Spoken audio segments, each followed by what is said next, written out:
Hello, everyone. So this is part two of the spotting bias in the media video. Um,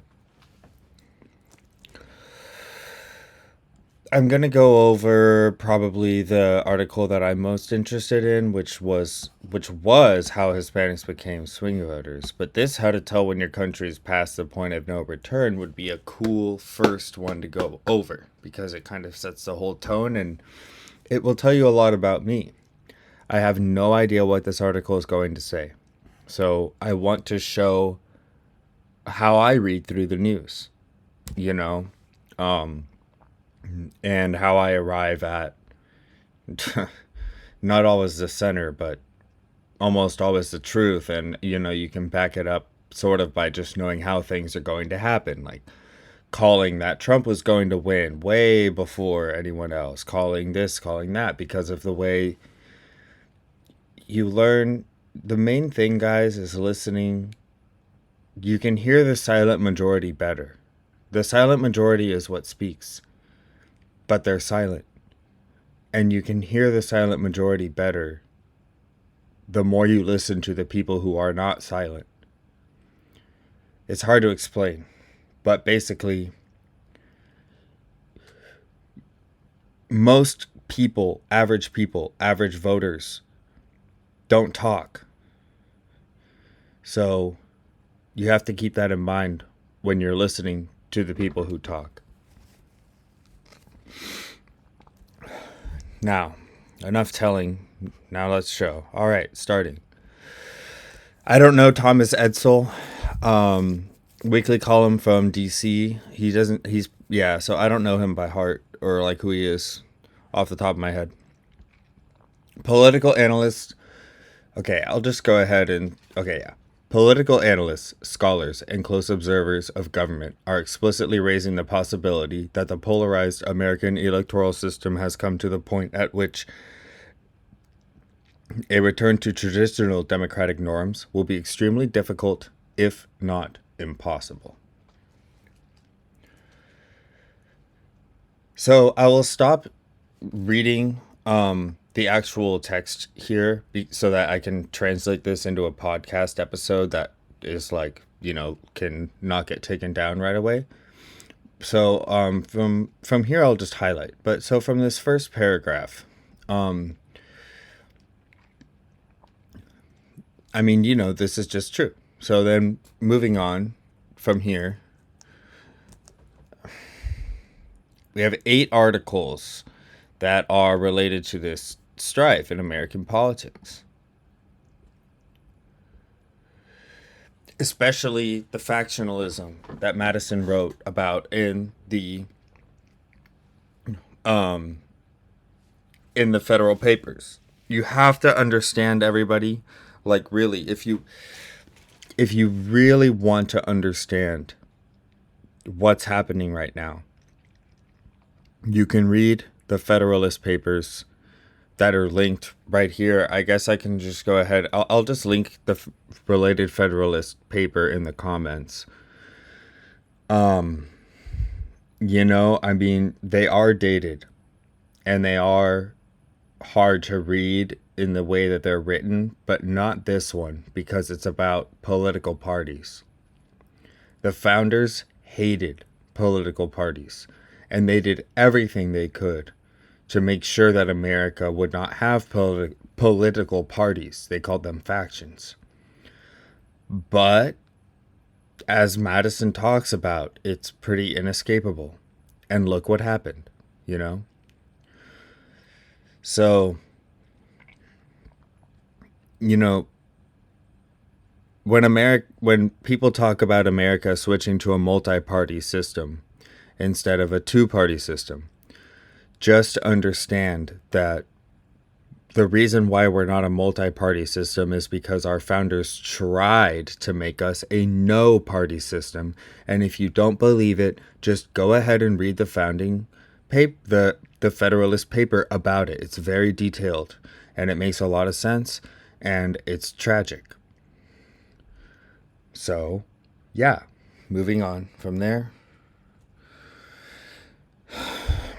Now, they're talking about, this article moves on to talk about how much alarm there is about the current Democratic breakdown, especially regarding the 2020 election.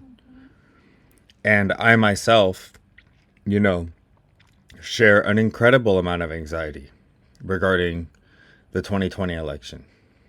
And,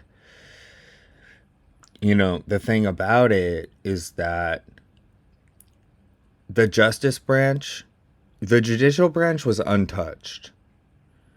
So not even Trump was able to go after judges, but he did go after political officials and apolitical elections officials. Now, going after political officials like Brian Kemp is bad. But going after apolitical elections officials is very bad. Very bad. Very, very, very bad. Especially, well, it should go without saying based on total BS.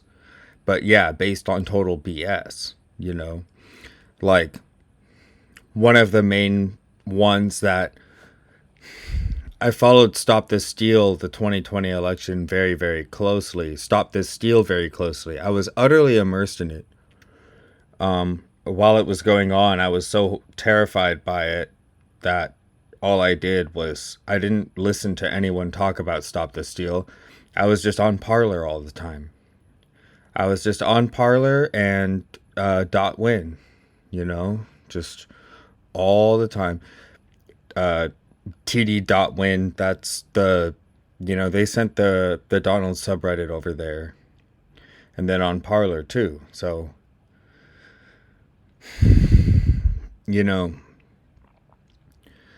one of the main things that they were into was the State Farm video. And it was like the Georgia government published, like the investigator published like a whole thing within like 2 or 3 days explaining why the whole thing doesn't make any sense. But there's a video, and then you watch the video and it looks like all this stuff's going on, and there's this whole conspiracy. And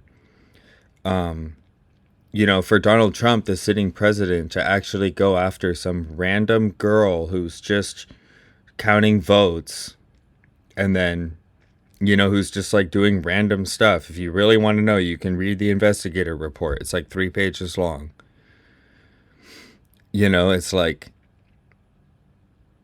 that's really, really, really, really bad.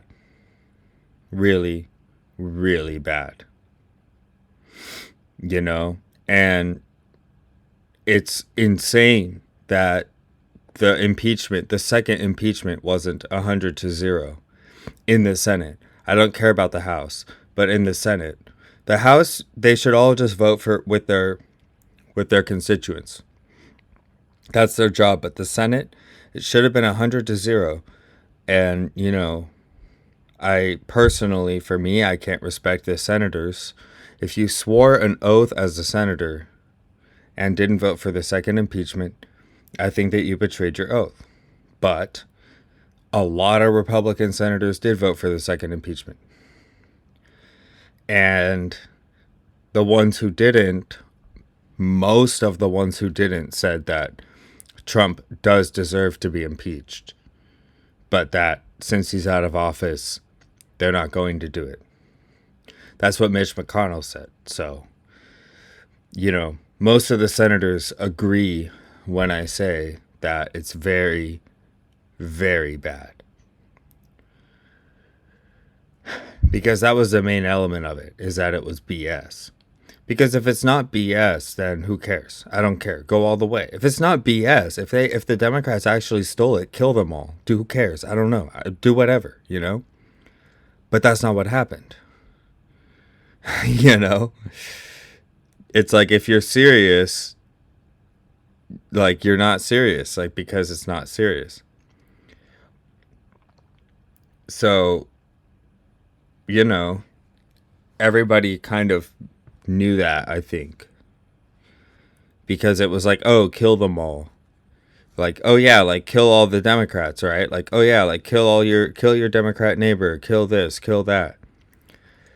But then that didn't actually happen. You know? So I think people know that Trump's a grifter. Um and it's explainable, really. It's very easy to understand. Trump is just all about Trump, and he's not trying to hurt anybody. He's just trying to promote himself. And I think that it's genuinely impossible for Donald Trump, for himself. And this is like one of the only things I've, you know, Trump the personality and Trump the human being are two very different things. And one of the only things that I can say, that I can speculate on about Trump the human being, is that he genuinely doesn't seem to understand how anyone could have liked Joe Biden or had more enthusiasm for Joe Biden over him, to the extent that Joe Biden would get the most votes of any candidate ever by far, even surpassing Trump, who got more votes than any candidate ever. There must have been pallets full of ballots. There just must have been. I think that's what's going on with Papa Trump. And, so it's just easy to understand. So, and it's like, well, it's not because, it's like, you know, like I think a lot of people who voted for Biden, at least me, it was just to stop the tweets. I voted for Biden to stop the tweets. I was sick of the president tweeting ridiculous things, and so I voted for Biden in the hopes that he would just say ridiculous things like old presidents did, but stop tweeting them to the whole world 24/7 while on the shitter. That's the only reason. So Trump turned it into this huge thing, and it's like, what if people were just sick of you? Unimaginable for Papa Trump. So to me, it's like a fairly simple thing to understand, like what happened there. But anyways, the fact that Biden won is not really an opinion, because it's settled in law, it's settled in Congress, it's settled in, Biden was inaugurated. So this is what I'll say about Stop the Steal. I think that it can be construed that the election was not normal. It was an irregular election. And so the result, I would say this about Stop the Steal. If all the mail-in ballots, the pandemic-related mail-in ballots, hadn't been sent out, and the increased turnout hadn't been what it was, the result might have been different. I agree with that. But that doesn't mean that the mail-in ballots were fake. There were just people voted who wouldn't have normally voted. And Democrats benefit from increased turnout, just net increased turnout. That's why Democrats want everybody to vote. If you made it mandatory that every single person vote, Democrats would win. So when there's this irregular pandemic that happens and there's a bunch of mail-outs, it's not the same as it would have been. But the problem is, for Republicans, I'll use Pennsylvania as an example. Texas sued Pennsylvania. But it was the Pennsylvania legislature, Republicans, who decided to do the mail-in ballots for the pandemic. Republicans, because they just wanted to do the election. How do you do the election when people can't go to the polls? We send out mail-ins. Well, should it be opt-in or opt-out? Well, it has to be. You can go into it. You can ask the Pennsylvania Republicans, but it was not a partisan thing. They weren't trying to help or hurt the Democrats. They were just trying to run an election in a pandemic, you know? So the lawsuit was basically that the electoral votes should be sent back because it was irregular, but there's no basis in the law for saying that we can't have elections when irregular things happen. Otherwise, think about the election during World War II, right? Well, if all these men, if all this, if all that, or what about the Civil War? You know, it's like you have elections no matter what, and the results are the results. That's why every single judge in the country, every single judge in the whole country, from sea to shining sea, didn't overturn jack shit. And they never were going to. But I sympathize with the idea that things wouldn't have turned out the same if it weren't for all the mail-ins. But okay, too bad, you know? That's how I feel. It's like, well, that's how it went, you know? Like, every election's like that if you think about it. Like, Trump probably would have won if the whole pandemic didn't even happen, right? And the economy stayed good. Hell, Hillary probably would have won if anybody but Trump had won. If Jeb Bush had won the primary, Hillary probably would have won, you know? Like, it just goes on and on. So, yeah, anyways, with that, we'll continue on with the article. You have to understand how I think going in, because you always want to understand who you're listening to. But it's important to think straight through things and try to understand what people are saying. Like, I was trying to understand what all these Stop the Steal people were talking about, because they kept latching on to new conspiracy theories. And now they've gone all the way to Italian satellites, right? Like, the MyPillow guy is on to Italian satellites. And most people don't even watch Newsmax anymore because they're all the way going there. Because it's like, State Farm got proven wrong, this got proven wrong, that. And then, like, the Cyber Ninjas audit in Arizona, like, just total joke, crackpot things, right? So they're in that little, like, sphere now. And that is why it's all very concerning. Because even if you're in on that side, it doesn't matter what side you're on, guys. If you think I'm lying, then it's even more concerning, because every judge in the country sided with a stolen election. And if you're against if you don't think it was stolen, then you understand what I'm talking about when it's very concerning, you know, when like totally apolitical just workers are being personally targeted and attacked and things like that. So the article goes on just kind of outlining all this, and then we'll talk about what the article starts to say. I'll start highlighting it on the screen. So, and then talk about, let's see, democracy. And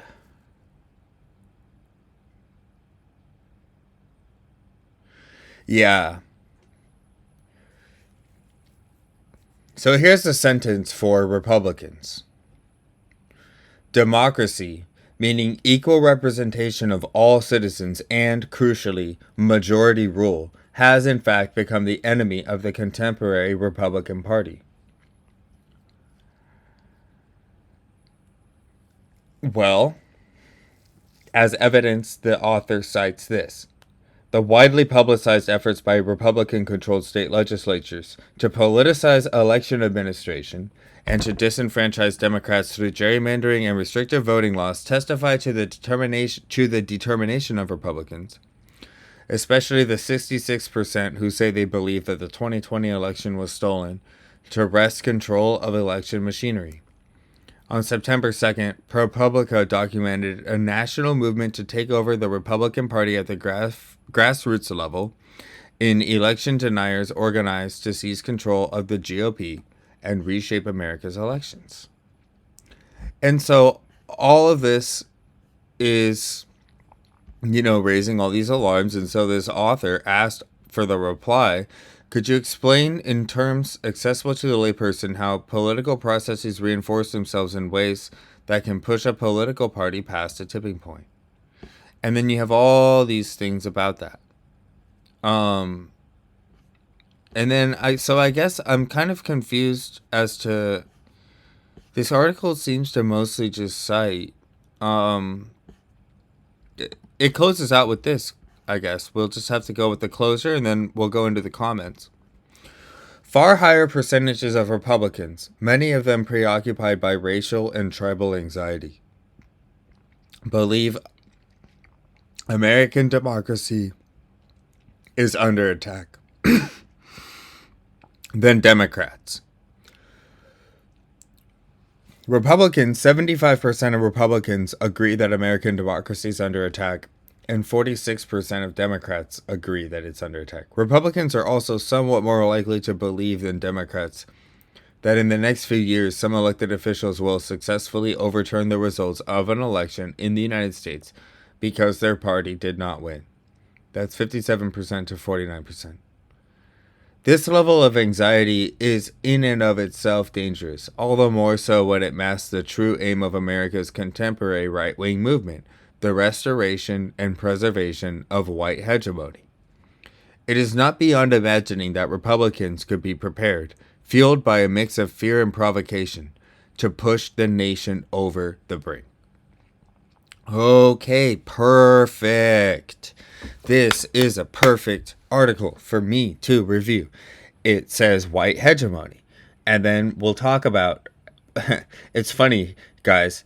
Here you go. This article says the true aim of America's contemporary right-wing movement is the restoration of white hegemony.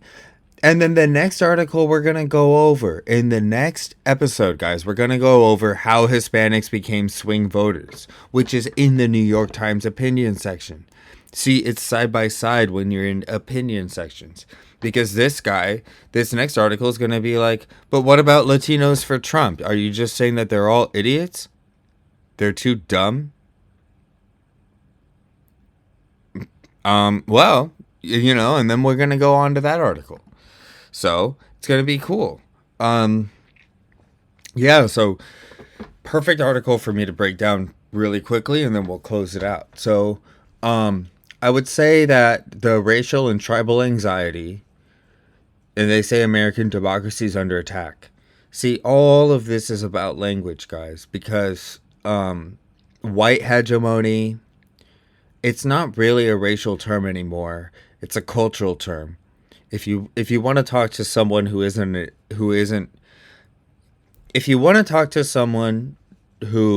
willing, who can say that Latinos for Trump are part of the white hegemony, it's a cultural thing, not a skin color thing at that point. Same with a black guy waving a Confederate flag, So it's all about the language. I think by white, they mean colonial, federal or colonial. Although now federal means kind of pan-colonial in the mind. They want to make the federal government like pan-cultural, right? A lot of Democrats do.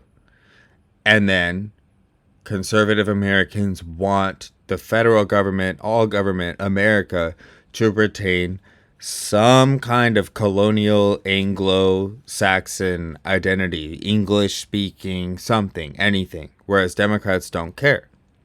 For me, I don't care what the national language is, even though I would say that what I am is a never Trumper Republican, in the sense that I'm probably going to vote Republican again the moment that Trump dies, depending on whether or not they keep up the stop the steal crap.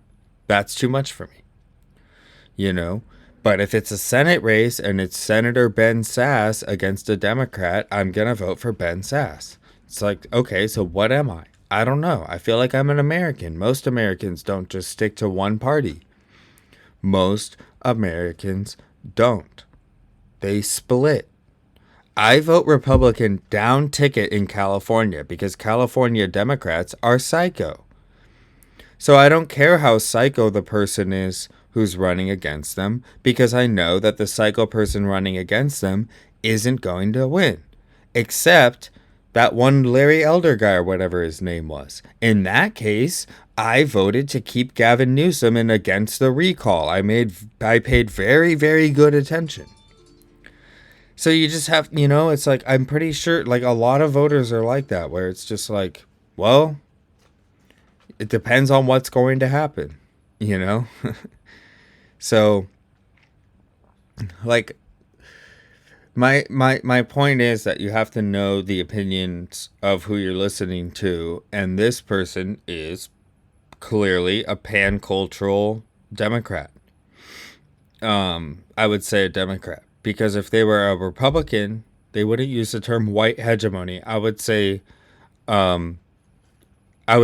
preservation of colonial cultural hegemony. I would replace white with colonial because like uh, Cuban Latinos, who are from the colonial government of Cuba, or Spaniard Latinos who are from their colonial governments in their countries, are far, far more similar to Republicans, like white Republicans, than they are to, uh, like, a truly foreign immigrant, like an Afghani immigrant.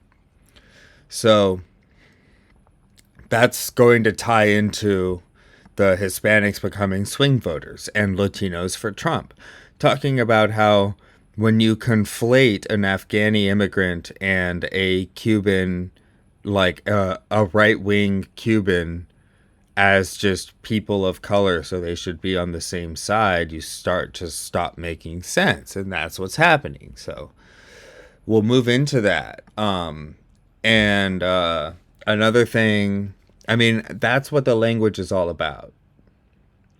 When you say American democracy is under attack, I think that what Republicans mean by that is the country becoming a mob rule country or like a parliamentary country. And then Democrats say that, well, you're just opposed to majoritarian rule. So then they're saying that the entire movement, what was the opening sentence? It was all about how the whole point is to prevent the majority from taking charge. But I would agree. I would say that America was specifically designed for the majority to not have charge. For me personally, I want us to go back to the old way where senators aren't even directly elected and presidents aren't even directly elected. Why is there a presidential election? You elect your House member and that's it. The mob gets the say in the House of Representatives and that's it. If you like the mob, you have your House rep. If you don't like the mob, you have your senator, you have your president, and they're not straight directly elected, right? Well, that results in the parties. Well, if you let the mob go, you get parties also, right? As you can see. So, the way I look at it is it's not about majoritarian rule. It's about protecting the rights of minorities, you know? Because if you let the 85%, even if it's 85%, okay. So if it's 85% white people who are pro-slavery, you get slavery.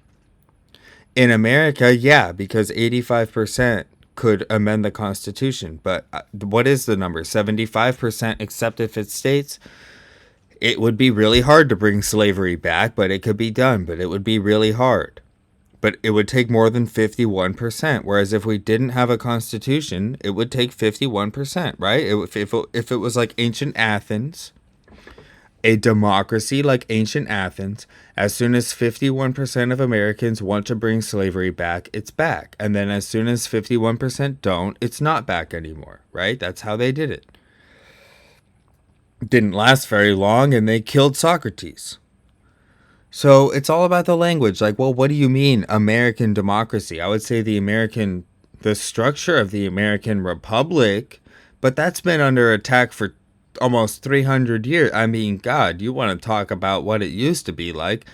I mean, geez, man, we're so far. We're so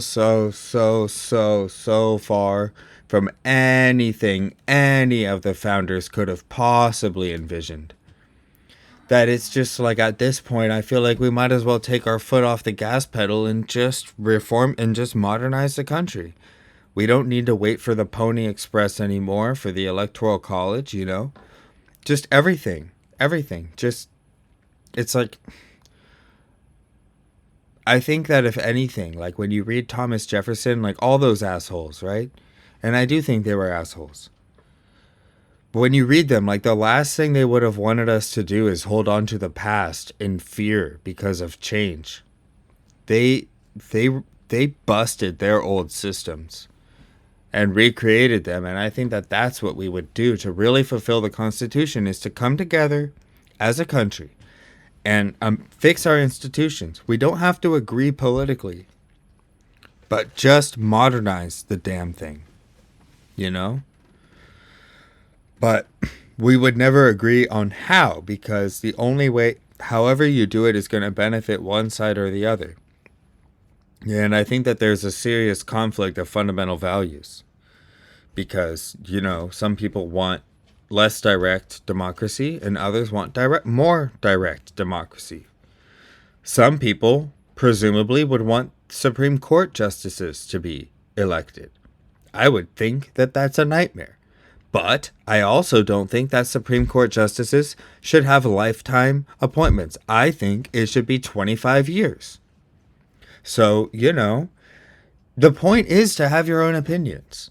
And when you do that, you start to be able to realize that the person you're reading, the person you're listening to, the person who's talking to you also has their own opinions.